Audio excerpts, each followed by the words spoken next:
Greetings and welcome to Office Hours with Dr. G. I'm your host, Dr. G, and I'm sure glad that you could keep this appointment.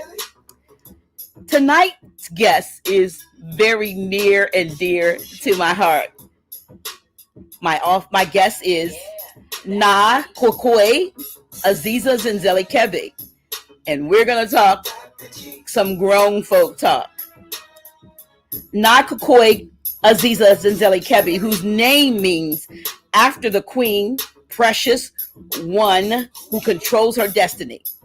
Aziza, as she is known, is a multimedia artist, activist, griot, spoken word artist, writer, public servant, and citizen of the world who utilizes her art form to uplift her culture, promote melanated womanhood in a positive light, and cultivate a consciousness receptive to social and political change. An alumni of Eckerd College and Temple University Schools of Journalism and Communication, Aziza was first published in the Weekly Reader, y'all remember that, at the age of 10 after winning first prize in a national contest for a short story about family values and sharing. Aziza self-published 2 books, I Am Aziza and Aziza's Little Book of Haikus, and is working on her 3rd publication entitled I Am Poetry Wrapped in Rainbow Haiku, which is scheduled to be released in 2021. Her poetry has been included in Poetry Inc. 10th Anniversary, The Apiary, Versadelphia, Pluribus Unum, an Anthology of Diverse Voices for women in tribute to Nina Simone, and Philly Jawns for women revisited, as well as other publications worldwide. Aziza performs solo and as part of 2 women's collectives, Wings of Worth and For Women. She has performed throughout the U.S., Canada, the coast of West Africa, South and Central America, the Caribbean, and Europe. Aziza has been an active part in the Delaware Valley's art community for many years. She wrote the Anti-Graffiti Network program, originally providing a positive outlet for Philadelphia's notorious graffiti artists, which became actually the Philadelphia Mural Arts program. She's also created a First Friday Arts venue, providing an outlet for free-form expressions of art and culture throughout the city of Philadelphia, and founded the Sharon Hill Art and Culture Commission, which provides free art and cultural programs, workshops, an annual jazz festival, and a community garden for Sharon Hill residents. Aziza and her husband Assarif are featured in the award-winning documentary The Connection Black Love Lives, a short film about African-American relationships and marriage directed by Nisa RA. I want you to help me welcome to Office Hours with Dr. G, my sister friend, Aziza. Welcome. Girl, your stuff is so long, I ran out of music. I'm so sorry. You should have told me to keep it under 100 words. Girl, listen, I can say that. I can say that to you. I was like, oh, shoot, I am running out of music for this one. Let me see. Yes, thank you, Sam Banjo. If you all would press the like, give me the thumbs up, share this, because we are going to have, I believe, a great time. Normally, and I'm going to call you Aziza because, your titles, we'll talk about all your titles and all that stuff. But normally, we have people that are being like really, really, we want to be technical and talk about things. But tonight, I believe, I am a serious poet too, but not a spoken word artist as you are, my dear. I never forget the first time you started sharing your poetry with me. And I was can I say this? I was so envious of the fact that you could remember your stuff and I had to read mine out the book. But you've been doing this for a long time. Actually, it's my gift.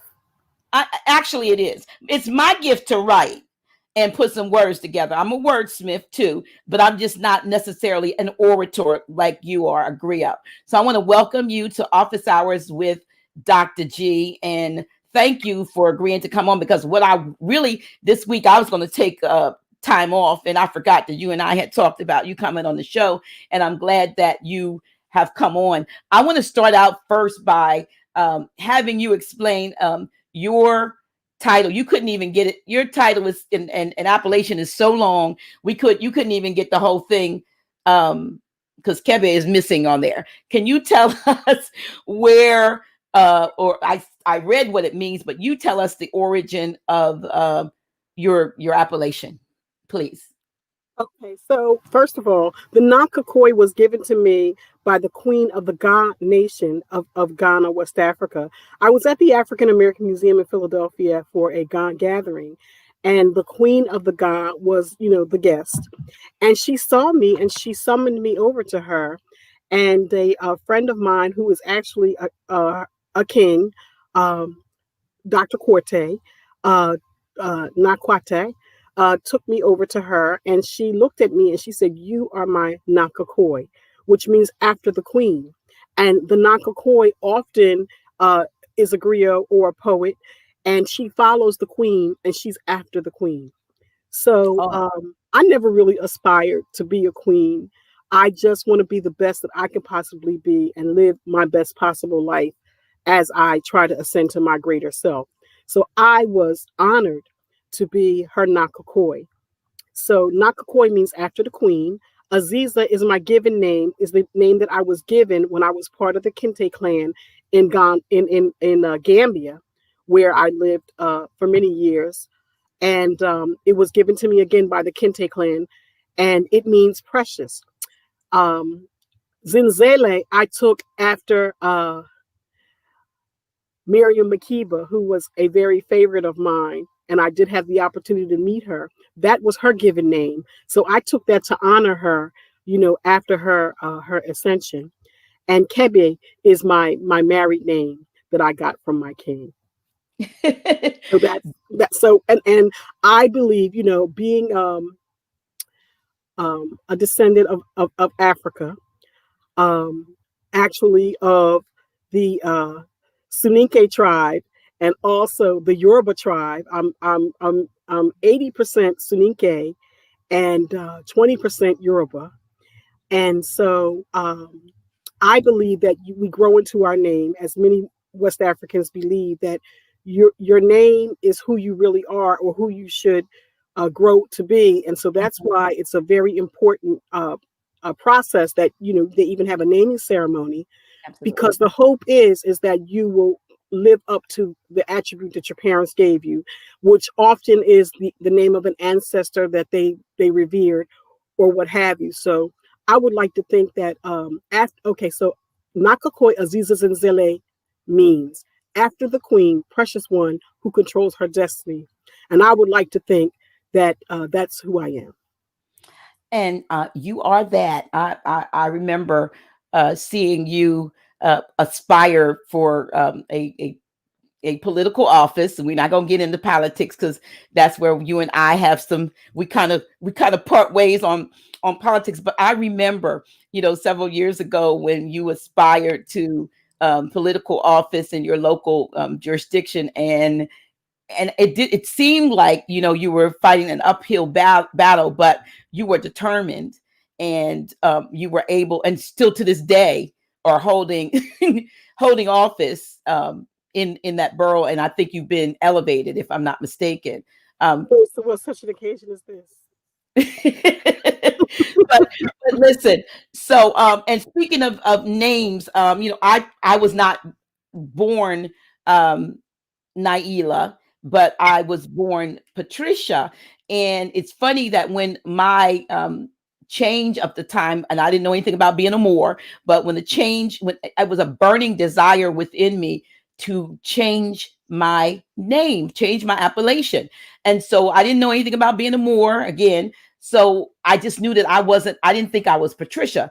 And I searched and searched, and the two names that kept jumping out at me were Naila and Bakari. So I, at the time, not knowing any better, went, legally in 1987 and changed my name to Naila Bakari from, Patricia Davis. Okay. And come to find out, from a standpoint of meaning, Patricia, of course, means of noble birth, well born. but Naila means one who succeeds, and Bakari means and is of noble birth. And so it seemed as if what I changed to, it didn't change the meaning of my destiny. But one of the things, I wrote a piece on what's in a name back in the late 80s when I was going through this process. And I researched about the naming ceremonies and the eighth day. On the eighth day, that a child was normally not named until about the eighth day. And then during that period of time that they would be, they would, the elders and the people in the revelation would come. Right. And so when people ask me why I changed my name, because people were really, people had problems with me changing my name, and I would just say because it was the eighth day. And so, and they didn't understand what I was talking about. But basically, I was saying that I had heard from on high that I was not this other person, but that I was Naila, and one who succeeds. My life literally changed. You spoke about living up to or growing into your name. My life changed when my name changed. It was as if my destiny became more crystallized when doors started to open. That's how I ended up on TV. Local TV, became a local a TV personality around 89, from like 89 to about 91. I mean, to this day, people still remember me from local television.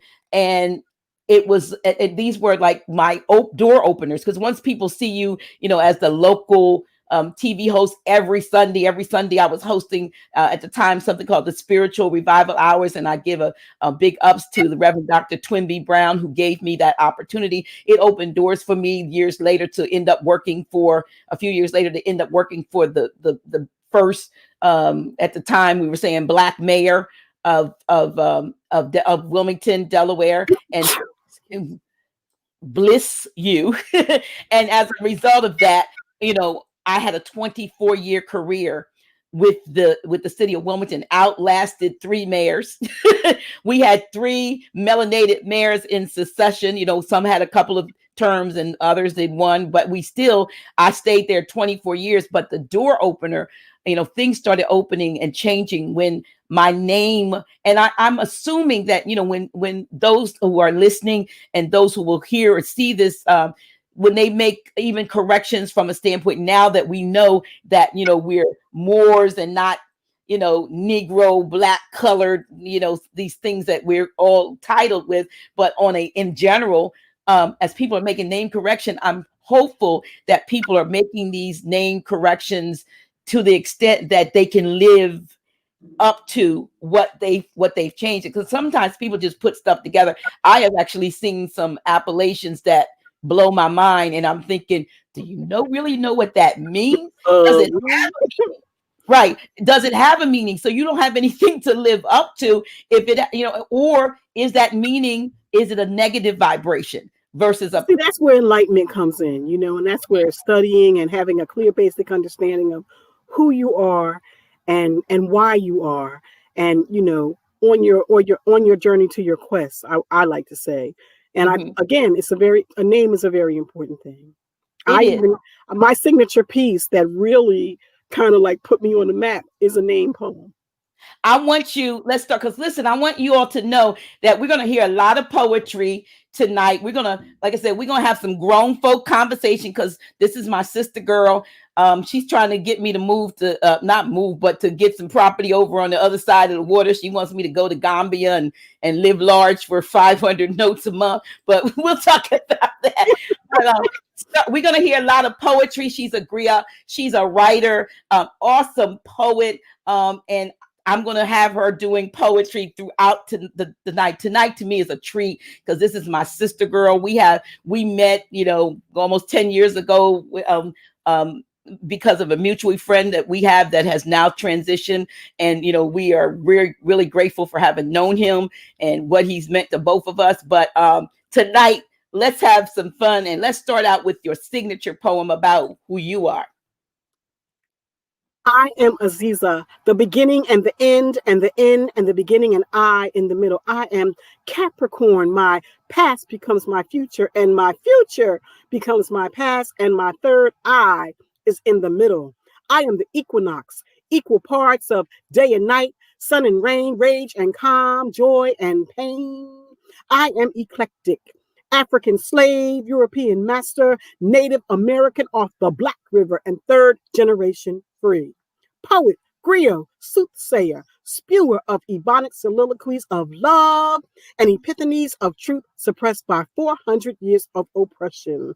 Gatekeeper of the history of our illustrious ancestry, my voice is the echo of 1,000 years ago when we were kings and queens, kings and queens, kings and queens, architects and intellects, architects and intellects, architects and intellects, while some still lived in caves. I am earth, woman, child, and womb, bearer of life and tomb of the unknown warrior. I am Africa, rich and fertile with natural resources and many precious jewels. I am Aziza. Girl, come on. We're gonna give some. Come on, y'all.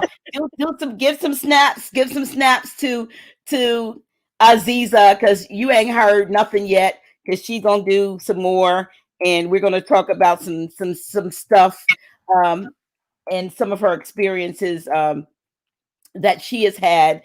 That I think part of this grown folk stuff. I mean, as far as your life, you have had such a you have the most African clothes. Let me start here. You have the most African clothes outfits that I have ever seen in my life. I'm gonna talk about the fact that you have a mountain of African garb. You have, I don't know whether do you have like 1,000 outfits or how many outfits do you probably? I don't count, but what I will tell you is that my birthday is the last day of the year, and every year I give away a mountain of clothes to make room for the new, and also to share with those who have said to me, "Oh my God, I would kill for that," or, "Oh, that is so gorgeous." I will call them up and say, that dress. Well, today's my birthday, and that's my gift to you. So, and I believe that that's also a part of giving back, and it's a part of just the spirit of giving, which I'd like to think that I inhabit. So it must not have been your solar return, but I remember this bad outfit that you loaned me because I had to give it back. So I actually got it at the end. Only because it was a gift. Oh, is that what it was? Yes.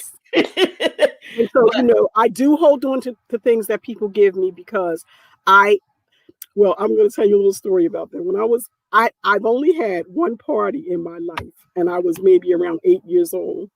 And somebody gave me a gift that I didn't like, and I stomped my feet, and my mother said, "Let's go upstairs." And we went upstairs, and she basically told me that a gift is a very precious thing, and we don't know what it took for those people to get that gift for me, to try to please me, to try to make me happy on my birthday. And then she looked me dead in the eye and said, "If somebody wraps up a piece of shit and give it to you, you better act like it's the best shit you ever had in your life."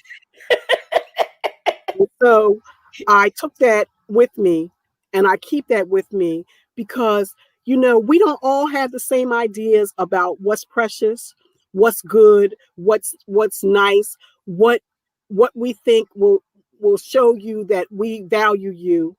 And so I now know that anything that anybody gives me is because they value me in some way, and they want me to know that they have this feeling for me. So any gift that people give me, I try to keep it.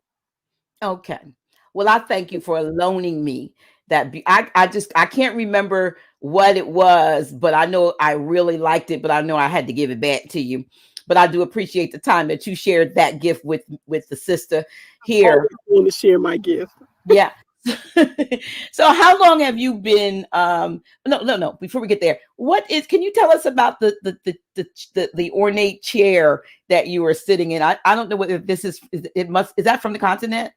Absolutely. It's part of my bedroom set. I'm in my bedroom, This is my settee in my bedroom. That's across from my 4-quarter bed that is as huge as the chair or huger. And I brought it from Africa, and the armoire was so big that we couldn't get it in the room, and I had to gift that to someone else because we could barely get it in the house. The bed had to be put through the window and all kind of creative things. And I think that they will have to take it apart to take it out. So it's a part of my bourgeois where I spent a lot of time, and it was hand carved. Okay, it's beautiful. From the part I can see, it's And the beautiful. whole bedroom set is exactly like this. This is all a part of it. It's very elaborate and very beautiful because, lucky for me, that's what I like. Wow. Okay. So, well, listen, I want to, because I know you got a lot of poems. I want you to share another one with us. And, brother said he don't snap pieces, he claps. Well, you can clap, snap, or whatever. But I would love for you to share another piece with us at this time. So this is a piece that I normally do to open up like the venue, to get people to thinking about art. This thing we do right here, right now, it is art imitating life, or just the reversal. When we come together to contemplate, agitate, or simply relate, there is no dress rehearsal for the universal truth. Astro traveling to ancient times and sacred places, attempting to bring some understanding to the concept of man versus nature versus races, spewing ebonic metaphors, weaving words, ideas, and concepts to form a tapestry of information. We be like the griots, raising the level of consciousness, provoking certain thought patterns to question war and capitalism and the direct correlation between the thoughts of social programming and the rise in overt racism. Why in the richest nation are our children receiving an inferior education? Urban blight and gentrification factor in the economics of globalization. The rich get richer and the have-nots continue to get the short end of the stick. This thing we do is poetry in motion. We be the quintessential cognoscenti, riffing like Rollins, our beat be bebop nonstop, a form of devotion, rhyming to the rhythms of the positive forces of cosmic energy, seduced by revelations of the universal truth, for which there is no dress rehearsal. And that's entitled No Dress Rehearsal. Okay, snaps. Well, there's some snap. See, I can't. If I wanted to come back at you, then I could do my hair poem. But We can do some hair poems. huh? We can do some hair poems. They've heard my hair poem. Okay. Okay. I Oh, haven't. yeah, you haven't heard my hair poem? No. Okay, I think I can do what you did. I think I could say it without opening the book. Okay, let's try it. Remember the time when the only thing on our minds was how long or straight our hair was? So much so we do anything to get more, even buying fake hair from the corner Asian store. We couldn't see our true beauty. No one really did, so we valued each other by the hair on our head. But not just our hair, but our skin and features too, because a standard was set that we tried to live up to. Male and female, we bought the lie, put it in our heads, not realizing years later, many would be dead from the very thing we thought would make us so much more. We became victims of a chemically waged biological war. We didn't know our true worth, so some thought they could score, and manufacturers began reeling us in more and more with your hair needs more shine and your hair needs more swing, and we got just a product that can do the darn thing. But now we realize that we are of royal stock and true beauty suits us to a T. And the lips, tits, butts, and tans that some have to buy, those are things that we get for free. And we are through with relaxers and products that burn. We're proudly wearing our hair natural because finally it's our turn to rock our locks, twist outs, and frozen, even our little wash and goes. Does anyone else see the transition? Can you feel it in the air that after all these years of chemical bondage is now a revolution in hair care? My newfound euphoric happiness stems mainly from my state of nappiness. Hundreds of receptive conductors surging with positive energy, connecting with my African heritage. My tresses sway and dance to the beat of a distant drummer, growing strong like branches of a tree, reaching back to embrace the concept of Sankofu, a constant reminder that I was African first and then American. I can finally be free, free to redefine me. Released from the relaxer, no longer held captive by the curling iron, hostage to the hot comb, jibed by the jerry curl, prisoner to the perm. Never again will I act for the asymmetric, bow to the bouffant, crave the crimp, favor the flip, and won't be wooed by the weave. Forever locked into my state of nappiness. Ashe. Ashe, Ashe, Ashe. That's right. Somebody said celebrating us. Yes. And that's what it's about. That's what it's about. That's what it's about. Yeah. So, I love writing and I love poetry, and I'm not always able to, express myself. I can express myself with the pen, but I can't always remember. I guess I got so much in my mind that I do so many diverse things that I haven't been able to commit to memory everything that I write. But I do say I love the poets. I love the poetry. I love the expression that comes from the heart. I love being awakened in the middle of the night with prose on my mind and grabbing my cell phone, and because that's what we use now. It used to be pens and paper, grabbing my cell phone and typing in those thoughts and then going back to sleep and waking up and getting some more and putting it in there. And that has been, it was my love, or it was my dream to do a book. And back in 2011 and 2012, I was toting around a notebook with poems I'd written, and Grand Sheik Taj Tariq Bey would pull me up on the platform at the end of his presentations and say, Dr. Naila, read us a poem. And I'd flip through the pages and I'd read something. And eventually I was like, one day it's going to be a book.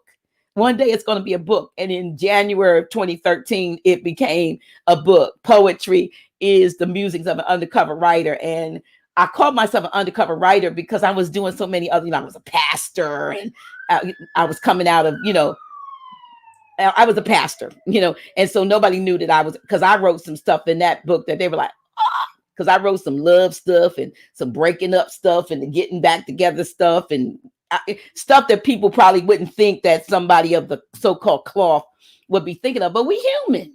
We're human. We're human. And so from a standpoint of now I'm going to go back to your time. You spent about 12 years in total on the continent, or maybe more. Off and on, back and forth. Yeah. So you back then you were a part. Tell us about the part you can about your time as a part of was it a royal family or? Well, I was a part of the Kente clan, which, as we all know, the Kunta Kinte, and they are like royalty in Gambia. As a matter of fact, my aunt is actually on the money. Her picture is actually on the money, and I've shown a photograph of her and a photograph of the money many times to show people that she is actually on the money. And wow. So I lived there, and I worked there, and I communed with the people, and I helped to build a school, and I support some organizations that help women and young girls. It has been a real enhancement to my life. It has given me meaning. It gave me a sense of belonging. As a African living in America, often we feel misplaced. There were times when I was growing up when I would be the only African in the room, and that did have an effect on my psyche. And I want to tell you, one of the greatest memories that I have, I was in Senegal, and I was on the balcony of my hotel, and I was, just looking out the balcony, and I saw an entourage, and it was a motorcade, and it was Abby Diouf. Abby Diouf was the president of Senegal, and he was coming down the road, waving at people and everything, and everybody in the entourage was Black. Every single soul in the entourage was an African, and it had such an impact on me because, it just showed they were all in their regalia, and they had the car, and then they had, it was just fantastic. And it just really gave me a sense of pride. You know what I mean? It's kind of like what we all felt when Obama got elected, like, oh, whatever, but I'm talking about in our psyche, like, oh, the first Black president, but to actually be in a country where everyone is Black, everyone in power is African, everyone who is a decision maker is African, and every part of your destiny there is in control of someone who looks like you. And that's a very powerful thing coming from, an area where, again, I was often the only African in the room. And so when you say you were, when you mean where you came from before you got to Gambia. Where Now, I grew up, many times, a lot of the places that I went, a lot of things that I like to do, I took a lot of classes. I've always loved art. It's always been my thing. So my parents always tried to find, programs for me. And often I'd be the only African in the program. We belong to the Y. The YWCA is the way to say we love you too. Y. And I would be the only Y in the place, and it does something to your psyche as a young person for people to be looking at you. They weren't unkind, but you knew you were different.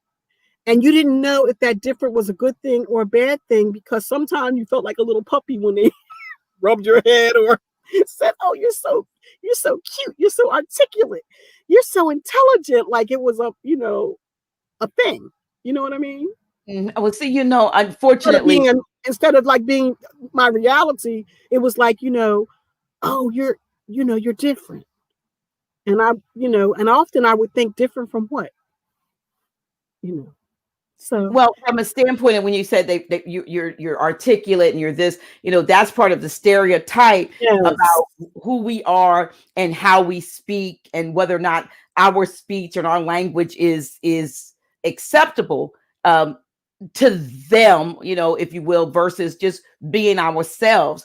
And so I think it's akin to me to when the president-elect said something about was it said poor children can be as well as white children.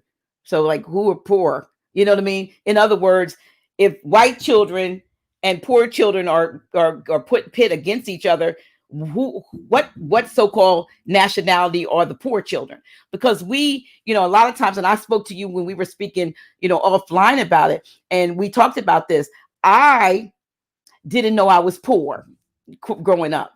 I didn't know how much my mother and stepfather sacrificed and struggled. My stepfather worked, believe this or not, my stepfather worked at I'll never forget it, Wadman's, in the beginning of their marriage, Wadman's service station. It was a gas station. And he wasn't even a grease monkey, because I don't know what he did at the service station. And my mother was a domestic. She cleaned other people's houses. And I think I was about 5 or 6 years old when we moved from an apartment on in what we call in the valley to the west side, and my parents bought a house. And I didn't realize how monumental that was in the 60s for melanated people to purchase a home. But they purchased a home on a service station attendant and a domestic's salary. And I was one of those children that I always had the best, in my mind, things to wear. There was never a day or night when I went hungry. If I wanted to do something special, they always made sure that they made the funds and the means available for me to be able to do those things. And I never heard, we can't afford it. But I realized as I got older, how much my parents sacrificed to give me, how much they did without, how much, how many, great things they didn't do for themselves because they wanted me to have more. And so what I was saying is, I didn't know I was poor, but you said I didn't know that I wasn't. Yeah, you didn't know that you weren't poor, right? I didn't. I just considered myself, an African American, like every other African American. I thought that everyone lived the way that I did, and everyone had the things that I had. I really didn't know, because often I would bring my friends along with me, and whatever we had, we shared in our community, and we never I never felt like we were like an icon in the community, or that we were, better than others. We didn't have that kind of thing in our home. We opened our home. My father's a physician. Um, and we opened our home. My mother was many things. She was an anthropologist. She was a carpenter. She was a nurse. She had a lot of different skills because she kept evolving. She spoke Japanese fluently. She played the acoustic guitar. She was ever evolving. And so, and I think that that's where I get a lot of my creativity from. And they were very open, very sharing, very giving. So, there was never a time when people weren't in our house. There was never a time that we shut our doors. If you needed some place to stay, if you needed something to eat, you could always come to our house. It was just like that kind of an environment. So I never knew that it was that was any different from how other people lived until I got older. And I, as an adult, when I look back and I think about some of the friendships that I've formed based on socioeconomics, as we do, as we grow and move on with our life, we form bonds of friendship for whatever reasons. And I realized like a little stuffiness, and I'm thinking, wow, if they only knew, like they think they got money. And I'm like, wow, you know what I mean? Like, really? But I could tell you didn't. Well, let me rephrase this. It's fine. I remember. I remember. It's fine. It really is. No, I'm getting ready to say this. I remember coming to your home, and you opened the closet in the downstairs dining room, and it was packed with fur coats. You remember? Well, you know. Know. And I'm thinking, I had struggled. I got one in the closet that I couldn't even afford to put it in cold storage. I mean, one day I may go in the closet and everything is falling off of it. So I keep my house cold so my coat can survive. You know what I mean? But you had all of these fur coats, and I'm thinking, what does she need with, like, I don't know how many fur coats you had in that because I think the night we met I had a fur coat on. You remember? And you said I had the fur coat on, not like I had a whole choice. I had the fur coat on, and we went when we finally went to your house. You opened up the door, and you had a whole closet full of fur coats. I like things. I like stuff. We both do because I was having a conversation with my son who lives in Atlanta today, and he was saying, "Mom, I'm your child," because we were talking about all of our. I wrote a poem. Matter of fact, let me see if it's in my book. Let me tell you a little bit about I hope I put it in the book because this is old. Because this is what we were talking about. Oh my gosh! I hope please be in the book. Did I write it? I just can't remember it like you do. What is it called? You got to hear this. Okay, it's on page 41. This poem is my true story. I wrote this like back in the 90s. It's called Clutter. It says, all around me, I can see things that one time interested me.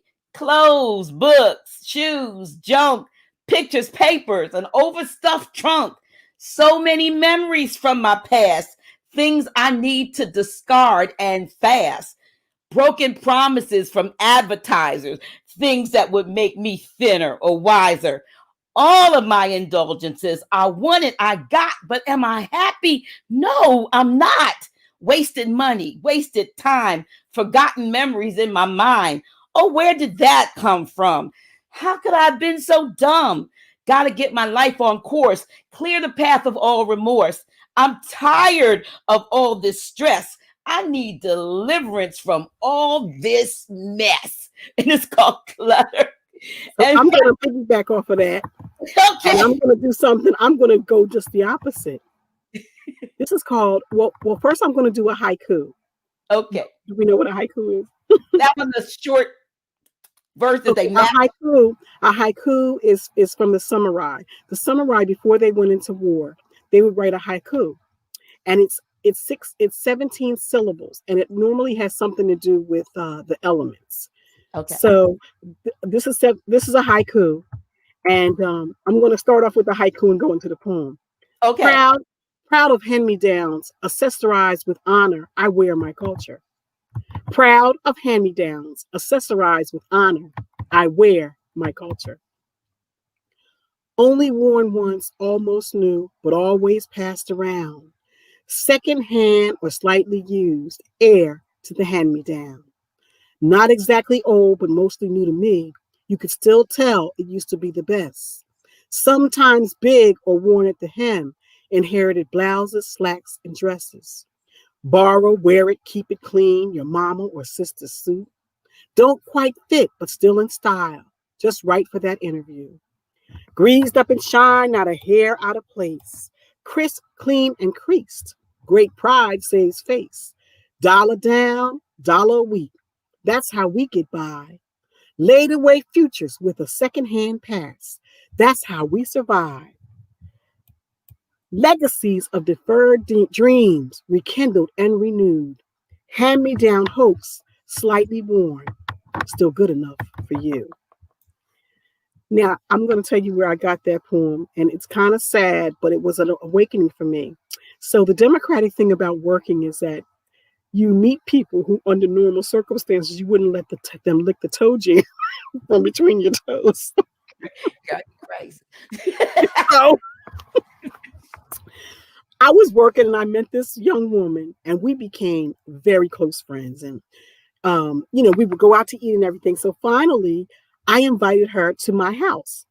So she came, and at that time I was in a penthouse apartment. So she came to my apartment and she oogled everything and odd everything. And, I gave her just about everything that she oogled and odd. And we stayed friends. And I often said, wow, why doesn't she ever invite me to her house? And finally I said to her, you've been to my house a few times and we go out all the time. And I just don't understand why you never wanted me to come to your house. And she said, okay, you can come next week. So the next week, she met me and we went to her house, and she lived over a bar in a very small apartment. And all of my things are what made her apartment. And I tried very hard not to judge or show any emotion about my surprise and what I felt about her living space. And she convicted me on the spot. And she said to me, I know that you're used to a lot and that you think that this is a dirty little spot over a bar.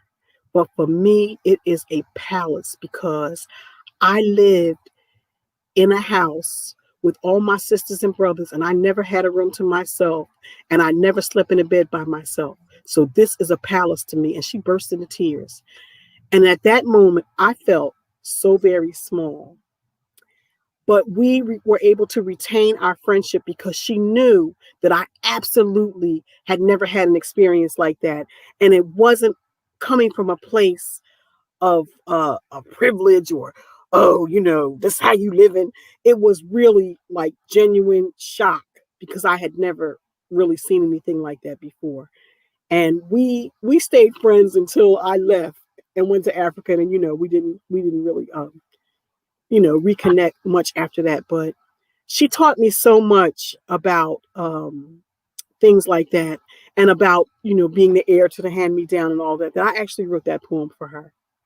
That's beautiful. I mean, a lot of times I think, like I said, we don't know the story behind someone's existence and how they, like I'm sitting here in my home and I was complaining, like I said, to my son that I have all of this stuff And he was like, Mom, I'm your son because I'm like you. And we were talking about every time we get a whim about something we want to do. I said, Kamar, I said, I got all of these canvases and I got paint because I was watching them do the pouring and the paint pouring and all this. So I have like 30, 40 canvases over there and about 100 different things. And he said, Mom, I bought stuff to do paint too. And I said, but I haven't done anything. I absolutely haven't done anything. I went to, as we started, I had my hair wrapped when you and I first got ready to go online, and I took the scarf off my head, but I have 4 boxes in the hall and they're full. I must have about 150 head wraps in them. You know what I mean? But I don't wrap my hair much, even though I have a thing called, it's a wrap girl, I get headaches when something's on my head too long. But I have all of these wraps, and my thinking is though, and in my closet room, I can't see the floor because I have bags and bags of clean folded clothes, many of which I haven't worn for at least 2 or 3 years that I need to give away. Then I have things all on the racks, even with tags on them, that I need to give away. Some things are just waiting for me to lose 50 pounds, but I need to give it away for somebody that can. And so it's how, attachments that we get to stuff. Now we're having the grown folks conversation because I know we're not the only one. Yeah, we're not the only ones. And just because I have, you have the finances or the means, where is the line drawn? It's still be wasteful. Absolutely. And it goes even beyond clothing and shoes. I mean, before I got hurt, I don't know if I ever showed you the pictures of my shoe closet, but my shoe racks were like, I had all of them color coordinated 6-inch heels because people thought I was tall. They didn't know I was 5'3", and now I'm 5'2". I've even lost an inch from that. But I had all of these shoes. And to be honest, I only wore a small percentage. You got your favorites. You were. Well, there are so many women that can use those things, and there are so many organizations, especially organizations like Welfare to Work, where women are looking for clothes to wear when they go on interviews and stuff like that. You might want to consider doing something like that, or some of the women, that are just coming out of prison situations, that they all could, and they want to be beautiful, they want to be sharp. Gift them with some of your shirts. I think you can say, like, I know I'll never wear a suit again. I probably will never wear a suit, things like that. And I'm wondering how many people actually will now. Things have changed. Things are changing with this situation that we're in. We have to be honest with ourselves, and there'll probably be a lot more working from home. There'll be a lot more. I mean, of course, there are still professions where people do need to go out and interact in person. But, you see people, they have the funny little commercials on TV, and the guy's doing a Zoom meeting and he forgets and stands up and he's got a suit, jacket, and a shirt. He has no pants on, people. It's like, oh, you know what I mean? I forgot. But I'm saying people are getting comfortable working from home and so forth. But that should not be what keeps me holding on to stuff, because a lot of times holding on to stuff like that is an indication of something else that's going on. And there's always something, there might be something emotional going on with the person. So, I could be a little crazy. I could be a little bit, I don't know what would actually be the underlying factor, but it's not because I've never had, like I said, because even though my parents were what you would call at the lower economic realm, I didn't know that because they made sure that I had the appearance of, well, not the appearance, the semblance, if you will, of not wanting for anything. And my mother, I remember my mother, I would go to bed at night and wake up in the morning, and my mother would have made me a brand new skirt. I mean, I got new things from the store, but my mother loved to sew. And for a time I sewed too. And I remember one day trying to bribe my mother and say, if you I had a child early. I was 16 years old, just a month before I turned 16. My oldest son will be 50 on Valentine's Day. Wow. And so I remember asking my mom if she would watch Dion for me. And I said, Mommy, if you watch Dion for me, I don't know where I was going. I wasn't 16 then, but I'll make you an outfit and I made her a ball gown.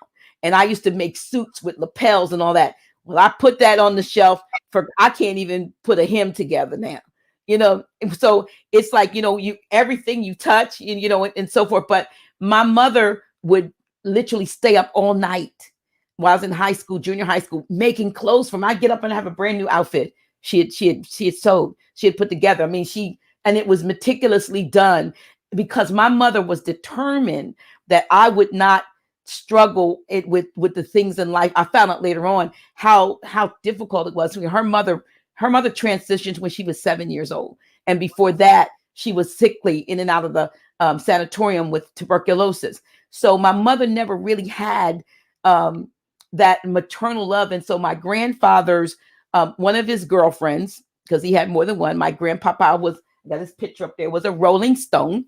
And but this one girlfriend, Marie Green, who I love to like, who was the only grandmother I know, took my mother in at the age of about, I don't know, 9.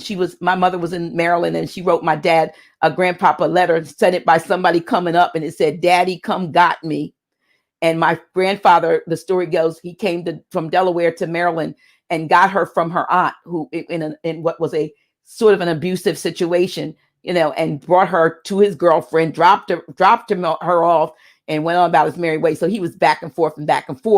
But she consistently raised my mother. And so when I was born, my mom was 18. And they said that when I could talk, I called her grandma. And my mother had called her Miss Marie all those years. She became mom. When she became my grandmom, she became my mother's mom. And she was my heart. She was born on March 1st. My daughter, who only lived 7 weeks, was born on March 1st. And it was, she was the person that I was with her when she took her last breath. So she was sent to me to be, my grandma, and so forth. But my mother didn't know how to give me the emotional huggy lovey stuff because she didn't really have it.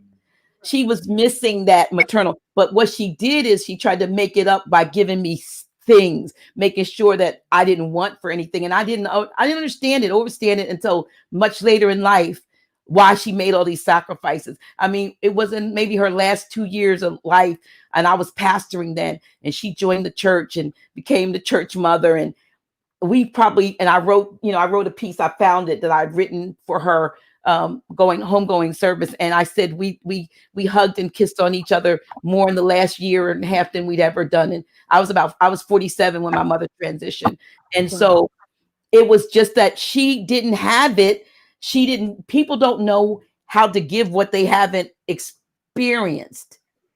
You see what I mean? So she didn't experience the huggy kissy, even though Miss Marie, my grandma, gave her a home, a roof over her head, was wonderful to her. But she had never had any children herself.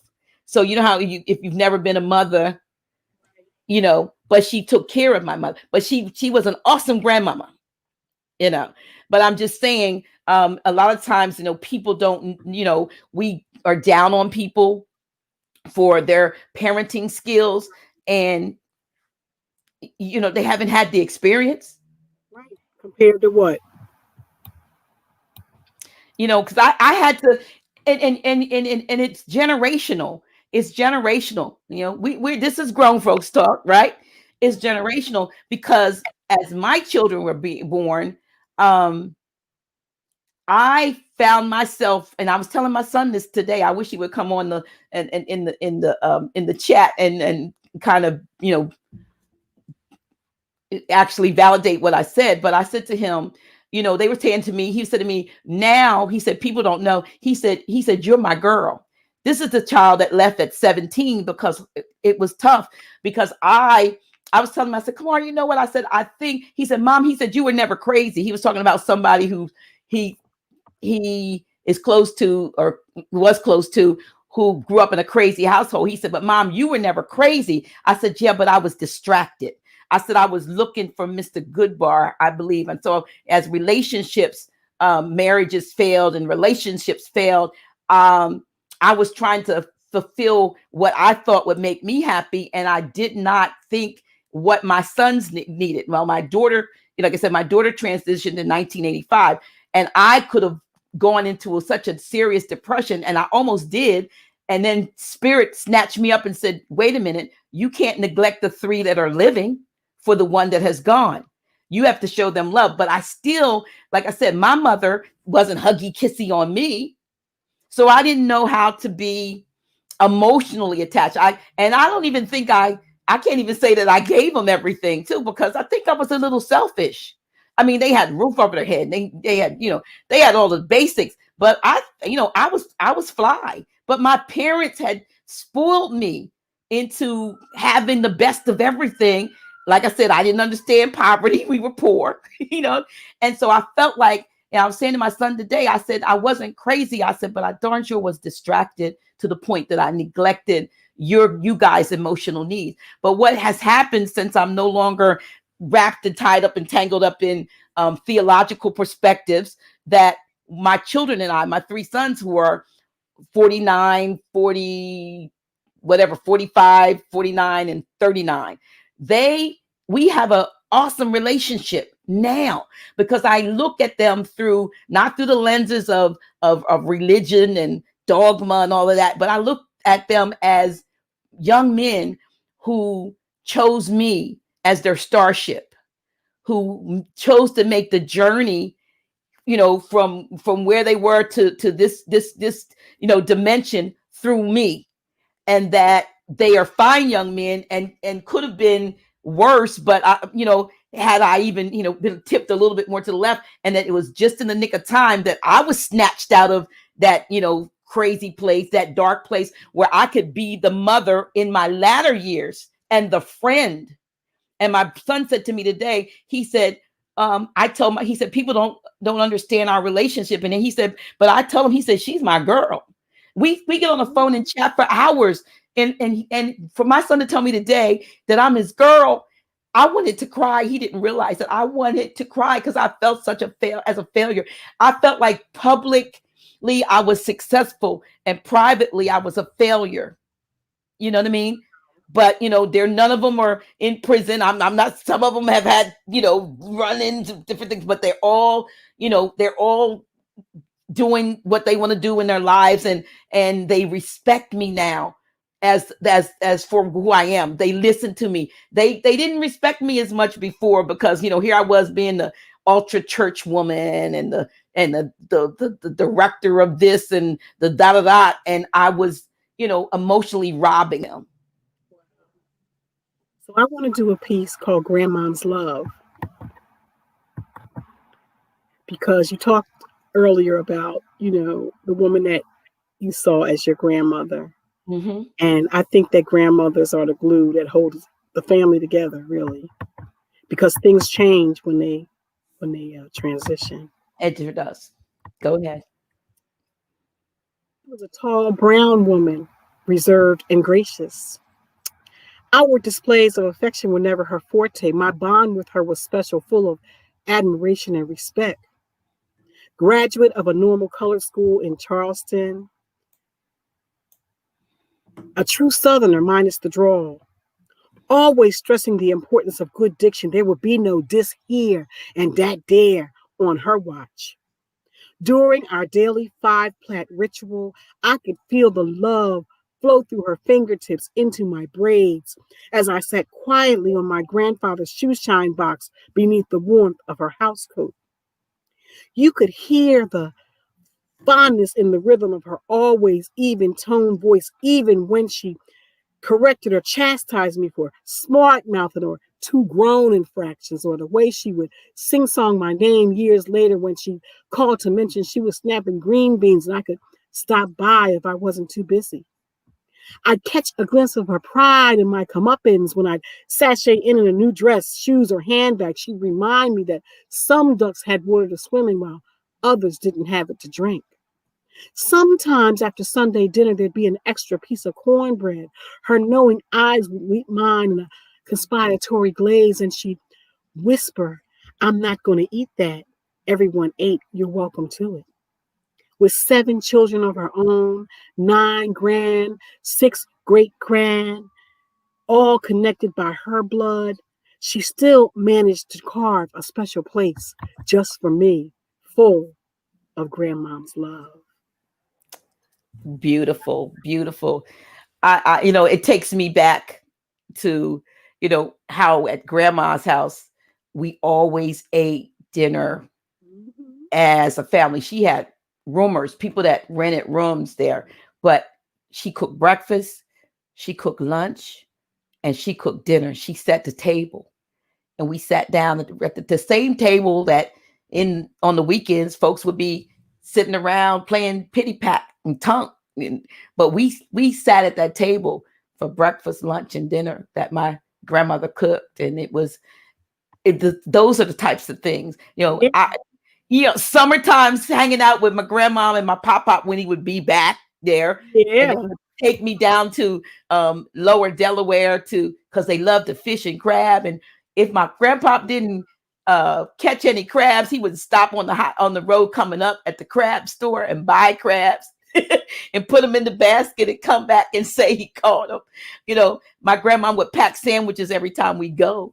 And it was almost a picnic with them. And even though I didn't like being out there initially, I grew to look forward to those times to spend with them down at Lipstick or down at the other places, the fishing holes that we would go to. So yeah, those are important times, when you look back, and that's a beautiful poem. I'm just going to see what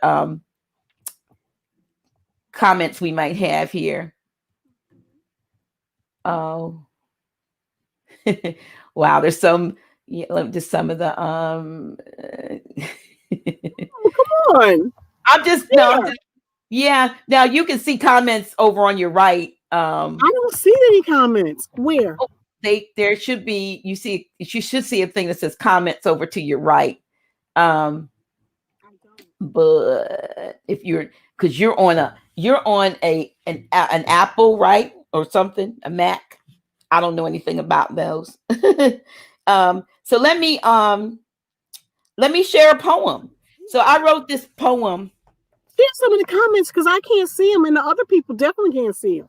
Okay, well, all right. People see them. Oh, people can see the comments? Oh, they can see it. Yeah. Let me see. Okay. I see them now. I had to okay. Okay, go ahead. Read a poem. I'm going to look at the comments and listen to your poem. Okay, this poem I wrote in honor of my mother. My mother had, when she passed in 2002, she had COPD. My mother had developed COPD from secondhand smoke. She never smoked, but she had asthma, and my stepfather was a smoker. And by the time we realized that his smoke, the secondhand smoke, had affected her, it was too late. The damage was done. So I wrote this poem called Waiting to Inhale. It says, I'm waiting to inhale. Yes, I'm waiting to inhale. Feel like I'm in prison, locked up in a jail. And what, you ask, did I do? What crime did I commit that sentenced me to cigarette smoke and made me live with it? I complained a bit too much about all the indoor smoke, and then smokers were banished to the great outdoors so everyone could choke. It's like running through a gauntlet, walking down city streets, smoke attacks from left and right, overtaking you like billowing sheets. My mom had emphysema and never smoked a day in her life, but it was the secondhand smoke of another that eventually claimed the life of my mother. Yes, smoking is an addiction, but believe me, it's no joke, all the innocent lives affected by careless secondhand smoke. I want to take long, deep breaths, but I can't tolerate air that's stale. I'm so tired of holding my breath. I'm waiting to inhale. And so I wrote that as an ode to my mother and her suffering, because I began to, at the time, smoking to me is sort of like dying down now, because I wrote this probably around 2003 or 4 after mom passed in 2002. but I don't see it as much as, we were seeing it then. But at about that time, before that, people were smoking. You couldn't smoke indoors anymore. And so people were outside on their breaks. And I used to be walking on my lunch break. And even though you didn't always see the smoke, you sometimes walked right into where someone had just put a big puff out. And even though you couldn't see it, your lungs, I would start to choke. And so that poem was my wake up call. And plus it, like I said, in remembrance to what happened to my mother, because my stepfather smoked and didn't know that he was, causing damage to my mother. So these are things I remember. I remember, like I said, she never smoked, but she died of emphysema and COPD as if she had. So, but I remember my mama telling me one day, she said she didn't go to church. She used to send me to church. And I remember telling me one day, I was a teenager, she said, "You're going to be a preacher." I said, "No, I'm not. I'm going to be a motivational speaker." And years later, as I was a pastor, I realized, though, when I was up there, that even though the title was preacher or pastor, that I was a motivator. That deep inside, what I was doing really was what I said I would do. I was motivating, but I was just doing it in a so-called religious set. But inside of me, I always just wanted to give people hope, to give people encouragement. And for 10 years, as a pastor, apostle, I really believe I did that until, as I told the brother that I spoke with today, Brother Terrence Lyles, I know he was on here. I said, I literally was shook by the book. When the book itself wakes you up and tells you stop lying and tell the truth, and then proceeds to pull you out of what you've studied 12 years to get a degree in, and you did all of this, and now all of a sudden you get the rug pulled from under you. But I had it pulled from under me for such a time as this, to be on a platform like this, to be able to come before the world and present people like yourself, and myself, and be as transparent and relevant as we can be. It's a beautiful thing. That's a beautiful thing. Do you have another poem you want to share? I'm not sure if because your voice is a little low. I sure do. Okay. So I wrote this poem after I had gone through some things and a transition, and I was moving on a path to my greater self. And it's called Traveling Light.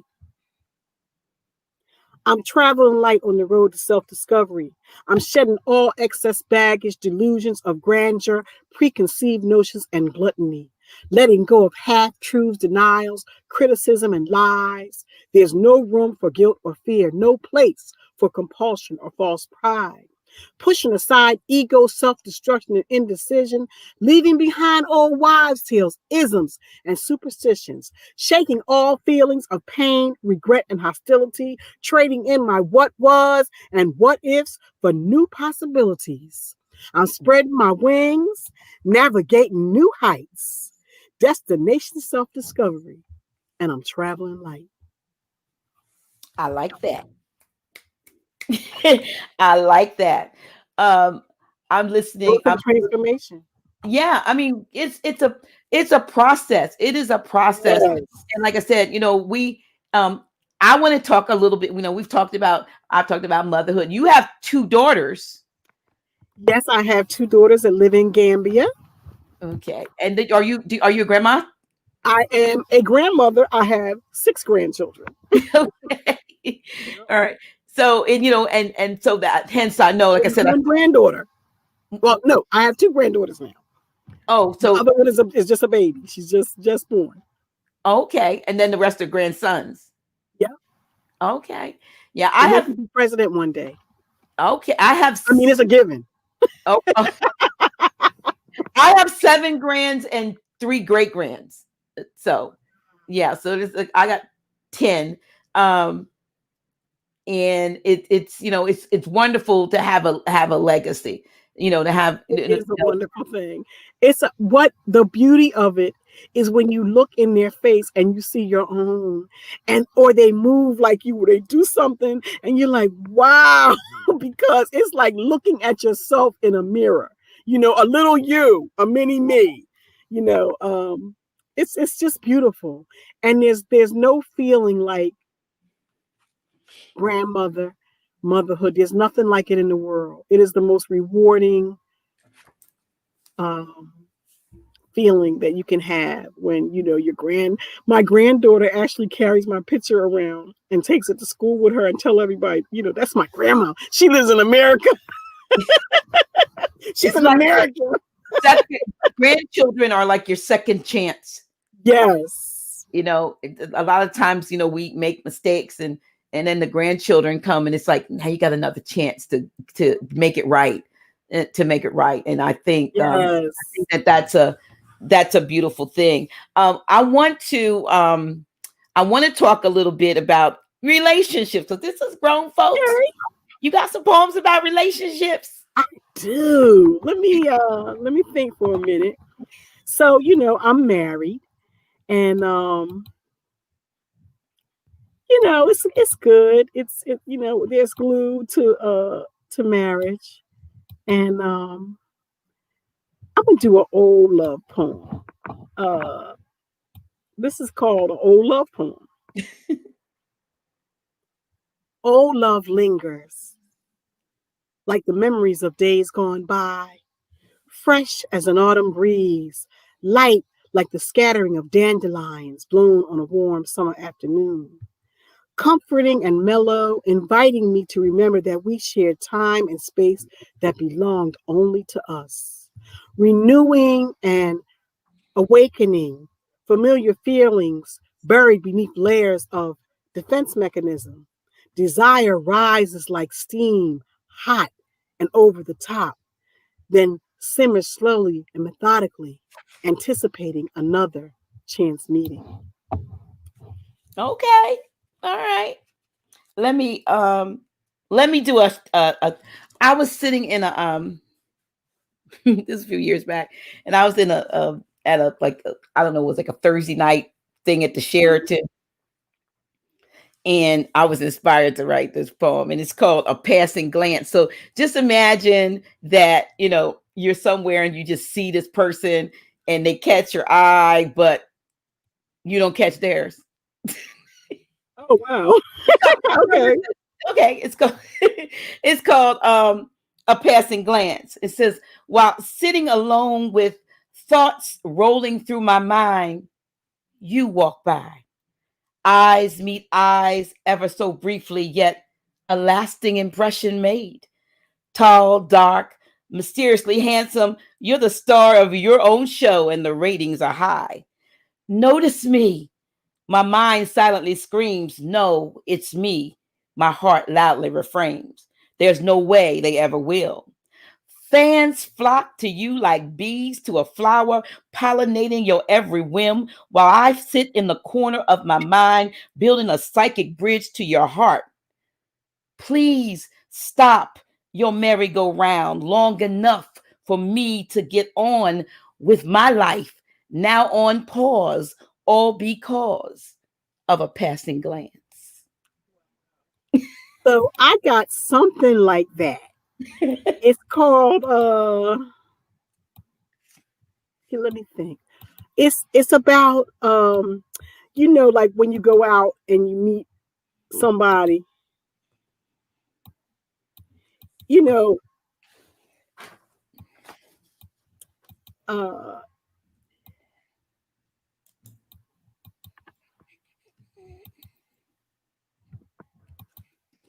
like,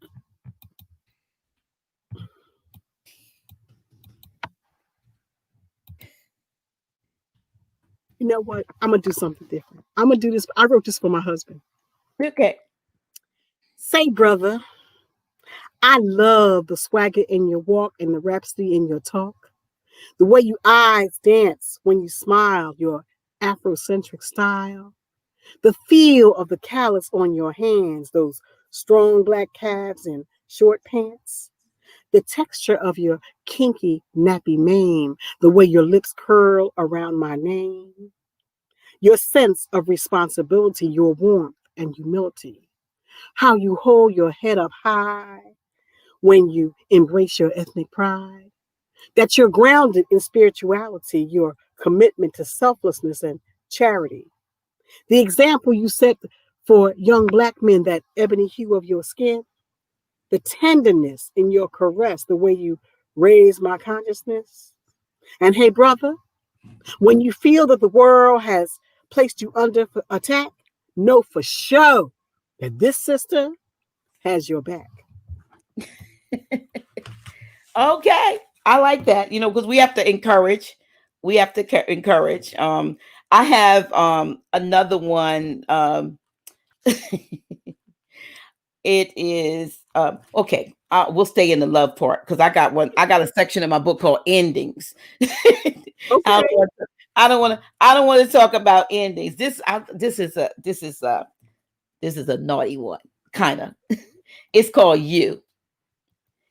You're the morning sunrise, bringing light to a long dark night.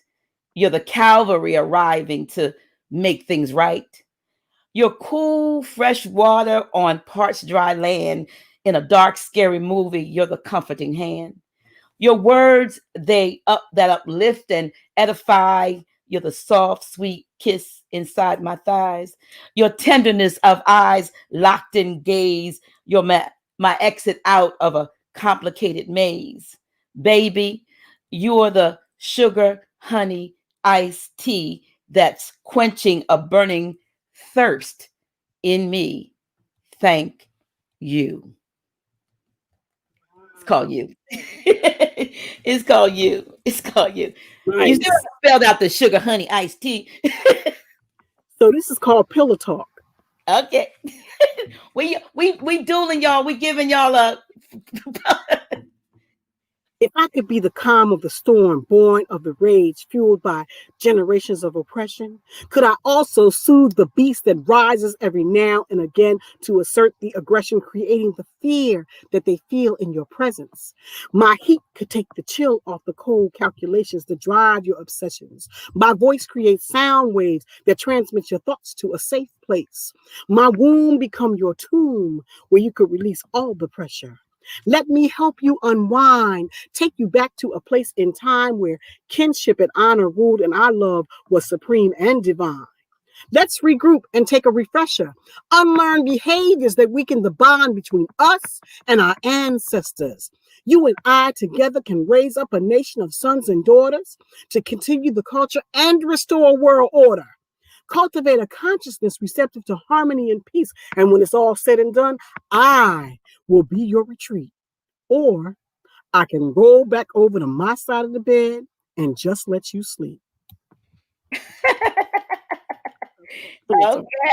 Okay. So we're still, I did I did a couple that were on the romance side, but then I also did I like I did some things when things don't go right. But before I'm gonna share one more romantic one called This Feeling. I'm letting people see the mind of Dr. G. Yeah. I'm gonna try to think different of me just because I use what it said, poetic license to write some stuff. It's not necessarily what's going on. It's called This Feeling. You push buttons that ring bells that open doors to places I never knew existed. You are so very skillful in all the moves you make. Your strength and stamina is amazing. You never take a break. You take me on wild rides through jungles of passion, entangling me in the vines of embrace while I taste the sweet nectar of your descent. If I could bottle this, I'd always have you near to apply to parts of me like here and here and here. I want to keep this feeling and never let it end, to savor every moment and multiply it by 10. We may never find another who completes us like we do. Let's make this last for always, because you want me and I want you. You case me like a second-story man eyeing the jewel, mesmerized by your eyes and captivated by your smile. Our souls intertwine like leaves on a vine, hearts beating in syncopation as you elevate me to the station of queen, where I reign like train with a love supreme. Is this a dream? Be still, sweet prince, and withhold your kiss, that I might savor this lackadaisical state of sweet bliss, where passion is defined not by rhythm or rhyme, but by that moment in time that you stole my heart. I like it. I like it. Yeah. I like it. So I'm gonna get over here to the I'm gonna that's when things don't go good. Because truly we're talking about grown folk stuff. And this is a section of my book called Endings. This one's called With or Without You. A whirling, swirling mass of energy engulfs my mind, then raises my vibration to meet it. In higher dimensions, I soar, new galaxies to explore, black holes, secrets told, light beams, hidden streams of consciousness evolving into the lightest of light. Simplistically ethereal, intrinsically surreal, yet vaguely familiar like deja vu. We've been on this ride 1,000 times. Please don't press rewind. I think I'll stop and pick daisies by the side of the road less traveled, with or without you. This is the season of love. It's fall and autumn leaves blow, turning from green to brown to indigo. What has become of the hot passion of summer? The adventurous nature that feeds our spirits, allowing our emotions to overflow, is no more. Where did love go? Or is it hiding beneath the chill of the first cold wind? Or just beyond the door that closed our window of opportunity? Can we begin again? Go back to spring when it was all so new, fresh as the breath of baby's breath in the first morning dew? Stand still just until the equinox comes 360. All things being equal, replenishing our freedom of spirit, renewing the hope that springs eternal, where all things are possible. All right. If keeping it real is what it's about, then why not be straight with me? And if being 100 is the rule of the day, then when will it be what it be? Seems the rules of the game have a way of changing to fit whatever suits you. And even though you're a pro and you know what you know, life can still teach you a thing or two. You may have a few skills, but I've got intuition. While you're figuring things out, I'm using cognition to stay 2 steps ahead of your silly head games. Your ID says you're grown, but you're immature just the same. Fun, yes, we had some. It was good while it lasted, but now it's time to move on, and I know I'll get past this. So thanks for the memories and for the things that you did, but I can see my stop looming on the road up ahead. Yes, I'm off this train. No more words left to talk. Checkmate, game over. This time, I walk. Wow, I like that.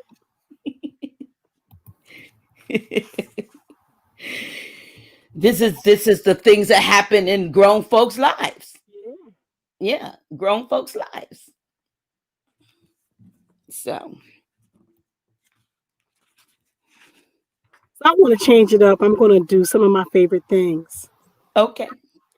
Catching the sunrise, morning dew between my toes, the smell of honeysuckles, the sound of my mother's voice, blowing dandelions in the wind, putting buttercups under my chin, the warmth of the sun on my face, pecans on Belgian waffles with warm syrup, listening to the brothers drumming in the park, playing my shakeré, the big round moon, seeing the world through my kaleidoscope, 4th of July firecrackers, crisp new sheets against my skin, tracing the design in the quilts of my ancestors, listening to good poetry, the innocence of children, a double dip of Ben and Jerry's coffee, Heath Bar crunch. They don't even make that anymore. Bannering for cultural treasures in the African marketplace. An admiring smile from a stranger. Waves rushing up on my back. Dancing at the Adunde Festival. Watching the sunset at Rick's Place in the Grill. Summertime in Harlem. Reading a good book that takes me outside of myself. And the love of a good man. Mm-hmm. Okay. Oh, the evolution of self-respect. Satisfied? You want me to be satisfied? Just as if this heart of mine wasn't in love with you? Happy with? You expect me to be happy? Shit. And just be grateful for what I get because you decide to show some sign? Over now? How can I get over how you made me feel somehow the whole world was mine? You'll never see what uncertainty has done to me. Don't know if I'll ever be the same again. One thing for sure, when I walk out that door, won't be coming back anymore to this nonsense. Better than this. I can do better than this. Frog after frog, my prince awaits my entrance. Wasting time, hopelessly trying to make you mine, while love keeps passing me by, no longer suits me. Starting now, my whole life's turning round. Nothing can hold me down. Moving higher to higher ground to see the vista. So it will not be when I arrive at clear that hope's not floating there. Just a note addressed to me saying, sorry, I missed you. Wow. So I'm going to do an interactive piece. And me and you are going to interact. So okay. We all know about the blues, right? Oh, yeah.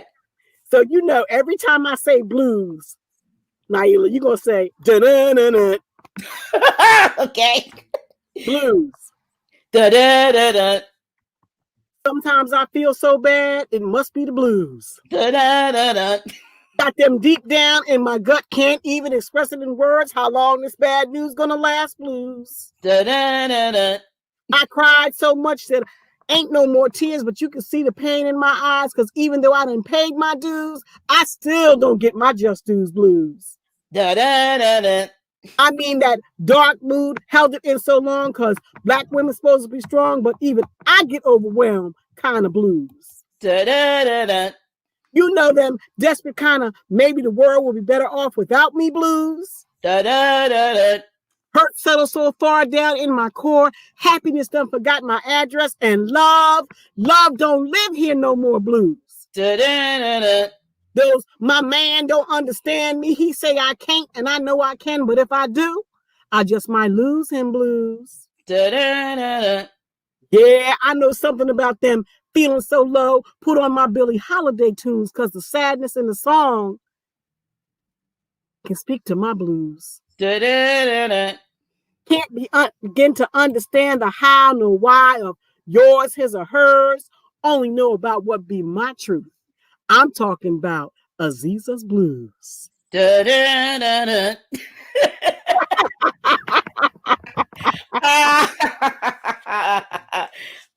That's it. Okay. All right. What did the blue squares, circles, and I don't know. I think there's some good stuff. I'm done. I'm done. You say that you're done. Well, I'm done too. You're done with me, and I'm done with you. You're done being accused and misunderstood. Well, I'm done being abused and treated no good. You're done feeling empty. Well, I'm done feeling full. Like, how much more can I take of this bull? I'm done trying to make this broke thing work. And I'm done making excuses for someone who's a jerk. I'm done disregarding the prize that I am and done giving my heart to just any man. Yes, I said it. I meant it. And it's this time, it's true. I'm done. So done with you. I like that. You done? Da-da-da-da. Da-da-da-da. Y'all, look, y'all, we having fun, y'all. We hope you are yes, enjoying. we really are. I am having a ball. Yeah, listen. Oh gosh, you got another one. Look, I mean, I read my whole book or something. But anyway, I got a lot of jazz poems. Go ahead. Look, I did one that I wanted to turn it into a t-shirt. And I actually do have a t-shirt with it, just one. I didn't make it. And it's called Not Your Average Senior Citizen. And it says, don't believe the hype. I'm not your average senior citizen. And then it goes down, I am a, and it kind of spells senior citizen. And it says, I am a sexy, exciting, nimble, intellectually outstanding, radiant, creative, intelligent, tempting, intuitive, zappy, engaging neophyte. Okay. That spells out senior citizen. Oh, okay. Oh, wow. Poetry is what connects the otherwise unconnected. So I'm gonna do something about that we're all familiar with, and that is the brown side of town. Okay. You down with the brown side of town? Yeah. I've been a lot of places you could say I've been around, but my favorite place to be is the brown side of town. You know it when you get there because things will start to change. The ambiance, the sound, the smells, all different, but somehow the same. You'll notice similarities when you get in the general vicinity. Seem like every other house hang photos of Jesus, Malcolm, Martin, and one or both of the Kennedys. Down the road is the juke joint where you can get ribs by the slab, drink top shelf or brew, or a little something in a mason jar from a brown paper bag. Drop a quarter in the rock cola to hear your favorite tune. Rhythmic feet dance the latest craze across a crowded sawdust floor that has seen better days. I see some people from Louisiana. I know y'all know something about that rock cola. A dude named Big Red will be manning the back room with a wink and a 9 that don't miss. Hook you up with whatever you need. Get in the game of crap, tunk, or bid whist. There'll be lots of amen quarters, single structures, and storefronts too. The Elks Lodge, the Post, or the Masonic Hall is where you'll pay your dues. In the elders lie a wealth of history that really can't be measured. Tapping into their resources is like finding buried treasures. In little pockets across the nation, a rich heritage can be found.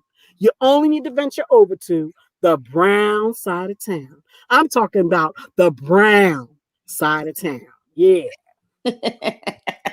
I like that. I like that. I like that. Yeah. Wow. It's interesting, you know, we had not seen each other since 2017 when we went to our friend's memorial service. And but I'm grateful. I'm grateful for his life, and I'm grateful for how he connected us. And I think about that all the time. Mm-hmm. I'm so grateful. You guys go way, way, way back to your good administration days. Woo! Yes. So were you working? I guess you were part of that administration when the move bomb was dropped. I guess the wasn't that under his administration that the bomb that they had to move. That's tragedy with move. Okay, but you you know, so I'm just backing up a little bit. You did a lot of. You were a young and you were creative, and you were given some really some opportunities that and made some lasting friendships and so forth. But so when we go through Philadelphia today and we see all of the huge murals that are on the sides of the buildings and so forth, you had a large hand in creating the program that took these a lot of times vacant buildings and maybe just corner property. That was the beginning of it. I mean, it started out as a way to give I don't know if you know about the history of graffiti in Philadelphia. There were graffiti artists, and they were like they were like a gang, really, and they would put graffiti everywhere, and There were some that were like, I mean, they were famous, like cornbread. And so what happened was we wanted to find a way to channel that into a positive experience. And so being an artist,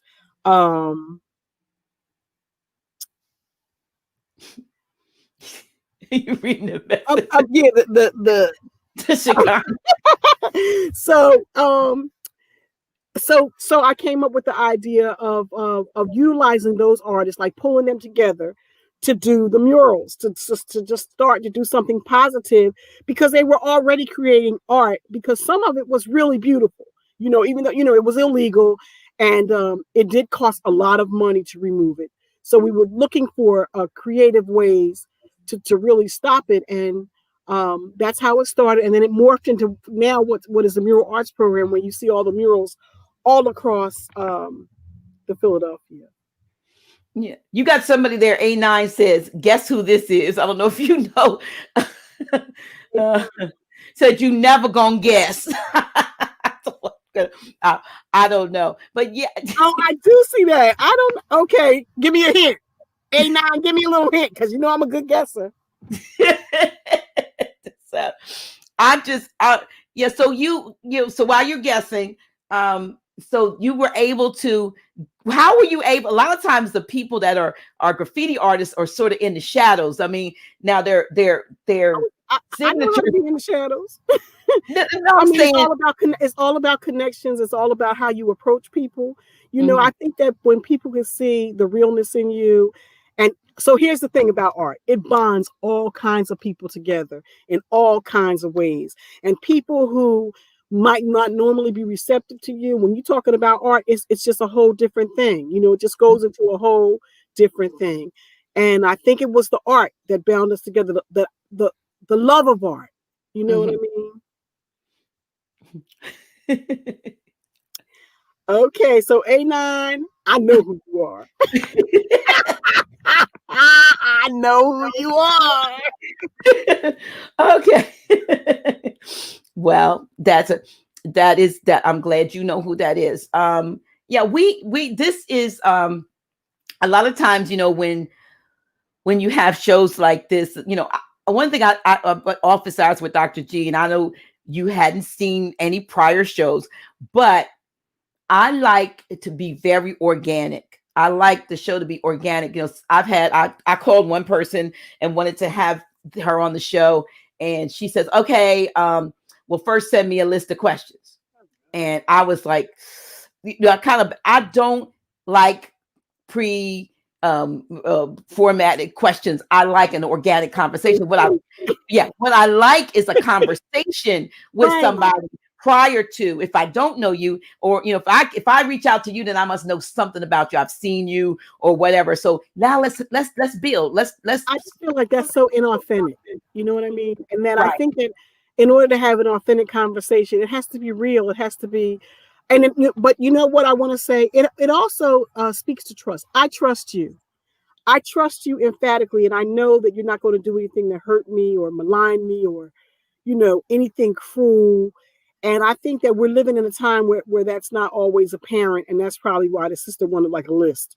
But I don't need anything like that, because again, I trust you, and I knew that this was going to be a pretty pure organic type thing, and that we were going to vibe off of each other because of our relationship, and how, even though we might not see each other all the time, whenever we do, it's always good. It's always a great interaction. And I was just looking forward to a continuum of that on your show. And that's exactly what I got. Yeah, well, we're not finished yet. We got like 20 I'm just saying, I'm speaking of, I'm speaking to what you were talking about how, some people, this is live. We're, live. This is actually live. Somebody asked, was it live? Yes, it's live, but it is recorded. So, if you want to hear it again, then you'll be able to play back. Somebody was saying that they need the poems, but they need them on a CD. We have you done?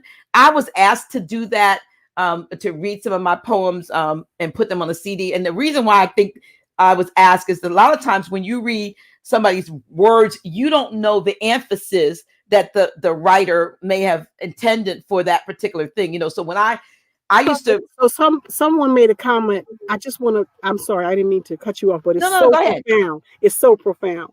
Spontaneity brings truth, and that's true. I mean, that is like a real, because it ain't no skirting around spontaneity. There's no backing up, and that's what that poem was. There is no dress rehearsal for the universal truth. You know what I mean? Absolutely. It is what it is. And like I Mm-hmm. said, I don't ever want to do anything that's contrived, because that's not my nature. That's my nature. When people call me and they say to me, Dr. G, I feel like you're my lady told me the other day, I just feel like you're my best friend. And so I don't, I try to have the same kind of warm conversation with everybody. I think there's been I can count on one hand and not even use all the fingers the amount of times that I've actually spoken to someone who irritated me, and I let them know it, because sometimes I'm irritated, but I don't let them know it. But most of the time, most of my interactions with people are so warm that I look up and an hour has passed and I'm still talking. Like, if I could get paid by the hour for talking, I'd be rich. I would be absolutely. That's your gift. It's your gift that makes people feel so comfortable with you that they want to share. You're so warm and your spirit is so open, and you're just so giving. Who wouldn't love you?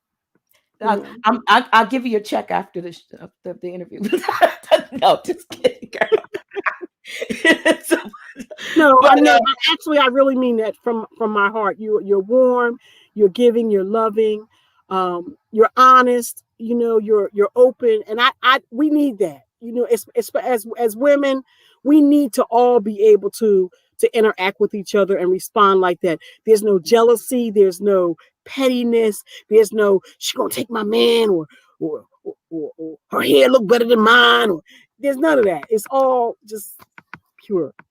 Yeah. Well, you know what? We have some things, we'll probably talk about offline. We got some things, I think we're going to set some goals and be accountable. Like, we're going to get rid of some stuff, because I know you still got a lot of stuff. I ain't seen, but I know you still got a lot of stuff to give. Like, I know I do.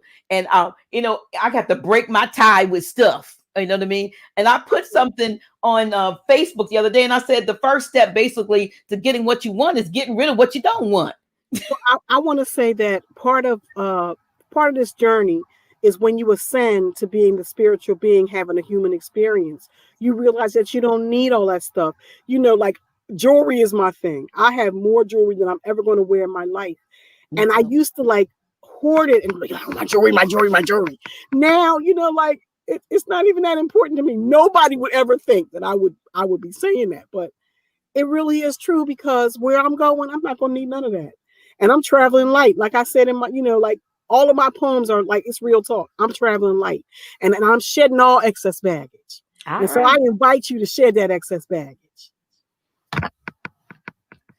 Let me see. Connor Blatter.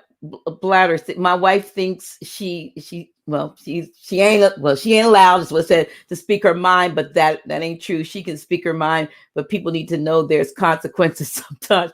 Okay, well, I hope it's good consequences, Connor. It's one thing to say that one can speak their mind, but if it's under the threat of maybe a backlash, it may be the very reason why someone is more reserved. To the Canadians, ça va bien? Now, who's that? You have somebody from Canada. Okay. Ça va bien? Ron, Trobert. We have this is not going to be the last time that we do this, because I think that this is very therapeutic, and it's it's there's not a whole lot of people on this live, but I think a whole lot of people are going to be touched, especially with the replay, because this is touching me, and it's touching people in our viewing audience. And I want you all to hopefully, somebody should see and hear what has been and is being said here today. Hopefully you will share the link on your Facebook page or your Instagram page, and let folks know, that the sisters were building. We were having, we weren't dueling or anything. We were just sharing our gift and our mutual love of the spoken word of prose and so forth. In your, being a multimedia artist, Sister Aziza, what else? What else? What other art forms?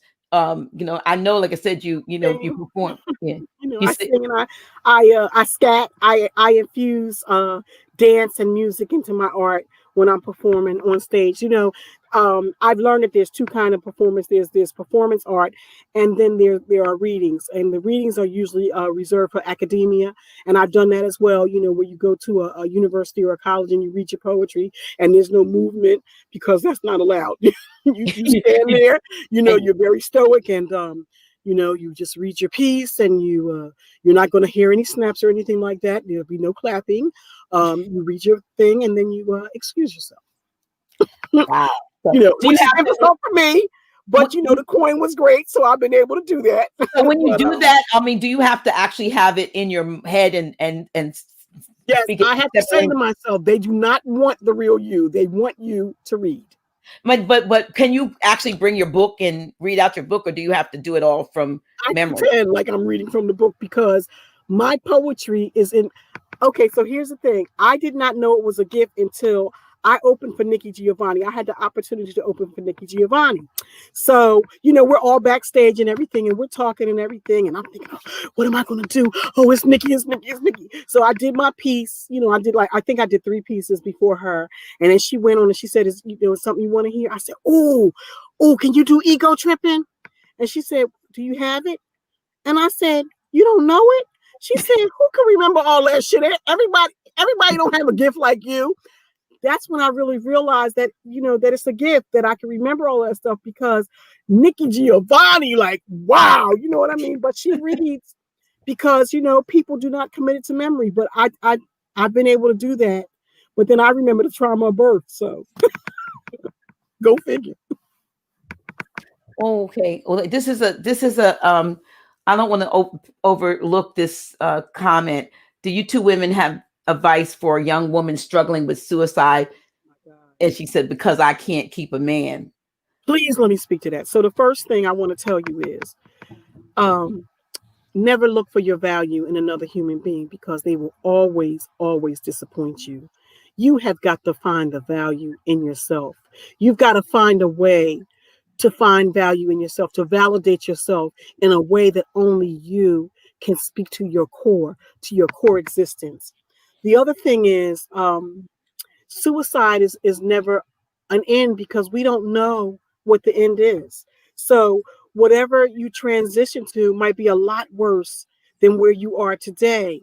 So, and I want to tell you that the darkest hour is just before dawn. The time that you think is the bleakest point in your life, that you feel that you cannot go any lower, there's always something that can lift you higher. I have been there, sis. You may not be able to understand that or believe that seeing me, but I have had some very dark hours and some very dark days, yet still I rise, and so can you. So I just want to tell you, meditate, think on the good things in your life. Think about the times when things were good. Think about how you can get some help. Find a support group of other women that would be willing to mentor you and help you through this. I would be willing to mentor you and help you through this. And if you have a way to get in touch with Dr. G, I will give you my information and I will try to help you and walk you through this. And if I cannot, I will lead you to someone who will be able to help you, sis. But please, suicide is definitely not the answer. Yes, and I also, like I said, I'll put my information in there. Also would be willing to scan her because that's important. I want to share my granddaughter who's actually going to be 33 next month was going through something, back, I guess about 7 years ago. I was watching her go through something and I wrote this poem and it's called The Inner Healer. I want to share this for you. It says, when you're in the throes of deep emotion, feels just like you're in the middle of the ocean with waves of highs and lows crashing all around. And most times it's hard to see the shoreline when you think you're losing your mind and there's no one from where you stand who can help you back to dry land. So do you wallow in this mess or Realize every trial is just a test, the answers to which you have written deep inside. Like your life is under your control, and you're the captain of your soul who's got the power to set sail upon a course that cannot fail. The time for nursing old wounds is over. Realize you are that four-leaf clover and stop overlooking the healer inside of you. Physician, you must heal yourself. It's up to you and no one else to let your mind, body, and soul become aligned. And once the fog clears from your mind and you're no longer spiritually blind, you will see with your third eye that God's not somewhere in the sky, and who you really need to find lives within your heart and mind. Wake up, my child, and see the light. You've been through the darkest night. The fight is over. The score says you win. It's time to recognize the healer within. So I got a piece for this sister. It's called A Concrete Jungle Rose. She was a rose in the concrete jungle. So many of her lovely petals had been plucked, she appeared to be all thorns, her predators too greedy to be afraid of being stuck. They devoured and deflowered her so many times in so many ways, contaminating her sweet sap with a stench that would last for days. Those that plucked her innocence thought it not robbery to steal the petals of a tainted flower who'd already endured cruelty, indifference, and snobbery. Them well-meaning, God-fearing saints in the Amen corner scorned her, said she was a bad seed just like her mother. The one they claimed to be her father, a hybrid that would never bother with a common concrete jungle flower. Although she continued to blossom despite the lack of nurturing and tender loving care, the youth dew that she clung to year after year became bitter grown-up tears, until a stranger to the scene declared this concrete jungle flower a rare breed, happily uprooting her from beneath the filth, dirt, and weeds. The local folk, they laughed and joked, said the nectar from this flower would make any decent person choke. The stranger smiled and told them what he knew they couldn't know, that a rose is still a rose, no matter how or where it grows. 'Cause a rose is still a rose. Baby girl, you're still a flower. Darling, you hold the power. You hold the power, sis. You hold Yeah. We want to encourage we want to encourage everyone that's listening and who may be listening to the replay that you don't have to go it alone. You don't have to suffer in silence. And that's one of the things, unfortunately, a lot of our folks do. And then you move to something that is so drastic.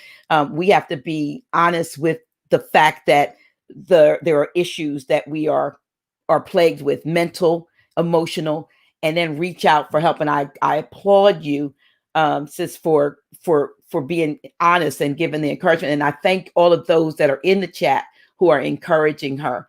But there was a saying they used to say when I was in the church, and the saying was high sock. I don't know how true this is, but high sock. I want you to say that, because we used to say it means encourage yourself.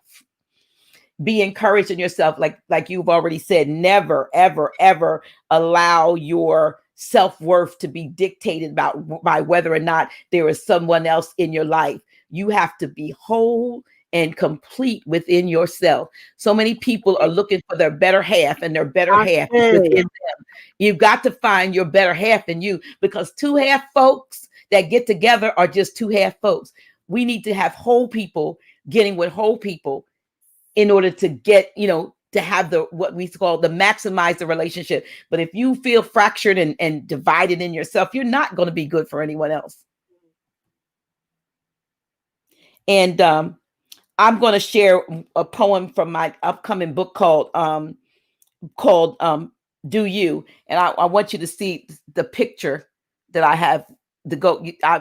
That's actually my, what do you call it? The avatar. and like looking sad. So I'm going to read the poem that goes with it. It said, they said, do you gotta do you. But sadly, she knew not her you to do. She spent years and tears following the status quo till there was nothing left of her you that even she could know. She lost her rhythm, lost her rhyme, and before too long, she lost her mind. Her thoughts weren't hers, her dreams, nightmares. Through empty eyes, a stranger stared until the day you reappeared, the day all captors greatly fear. When life no longer held her bound, thoughts of you came back around. You gained the courage to claim her right mind and remember who you'd been all the time. As for you, sis, do you. And then after that, I changed the graphic said that living your best life. You can move from moping in the corner over relationships, love lost, and all that stuff to finding the love of your life within yourself.